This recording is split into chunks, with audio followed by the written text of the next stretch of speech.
La Oumma de YouTube, que la paix soit sur vous. Laylatul Qadri khayrun min alfi shahr. La nuit du destin est meilleure que 1000 mois. 1000 mois, ça correspond à peu près à 83 ans d'adoration. Imaginez que pendant une nuit, vous adorez Allah, et cette nuit-là, c'est comme si vous avez adoré Allah pendant 83 ans. C'est intéressant quand même de savoir à quel moment va avoir lieu la nuit du destin. Et c'est ce que je vous propose de découvrir dans cette vidéo.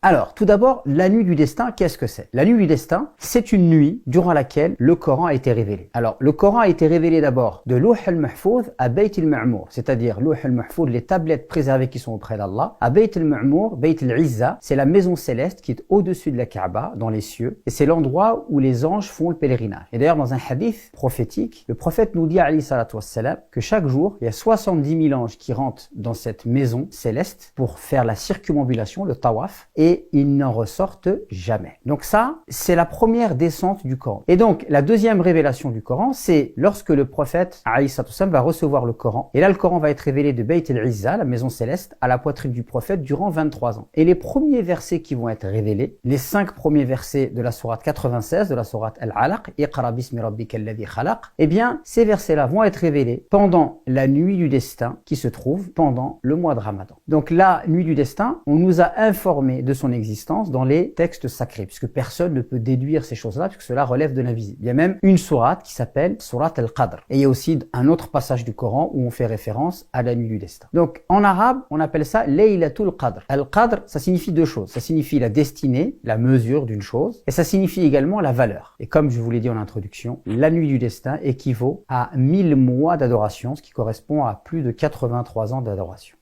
On rapporte que le prophète, alayhi salatu wassalam, fut triste de constater que des communautés vivaient très très longtemps, puisqu'on sait qu'il y a certains peuples qui pouvaient vivre jusqu'à 10 siècles. Et lorsque le prophète a su que sa communauté vivrait beaucoup moins longtemps, d'ailleurs il nous dit que l'âge moyen de ma communauté c'est entre 60 et 70 ans, le prophète fut pris d'une grande tristesse. Et Allah, pour réconforter son prophète, lui indiqua que pendant le mois de Ramadan, il y a une nuit qu'on appelle la nuit du destin. Et toute personne qui adorera Allah Azza wa Jal pendant cette nuit du destin, c'est comme si il avait adoré Allah pendant 83 ans. Et ainsi, le prophète, eh bien, trouva réconfort auprès de cette information qu'Allah lui avait dévoilée.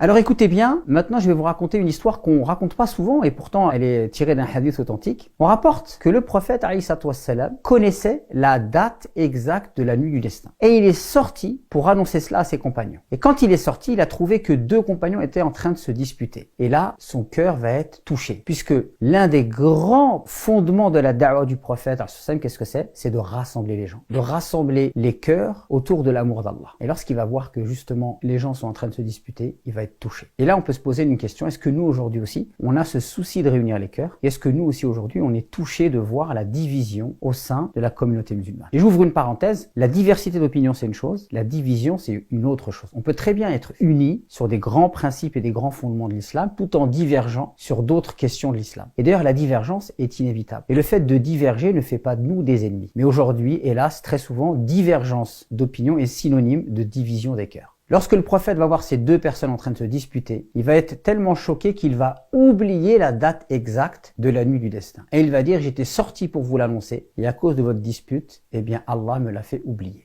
Cet oubli n'est pas une imperfection liée à la personne du prophète, mais cela relève de la sagesse d'Allah. Allah a voulu que le prophète oublie dans ces circonstances pour nous envoyer le message suivant. L'unité des musulmans est une chose fondamentale en islam. Et la deuxième leçon de cet oubli, c'est que finalement le musulman devra faire des efforts pour rechercher cette nuit.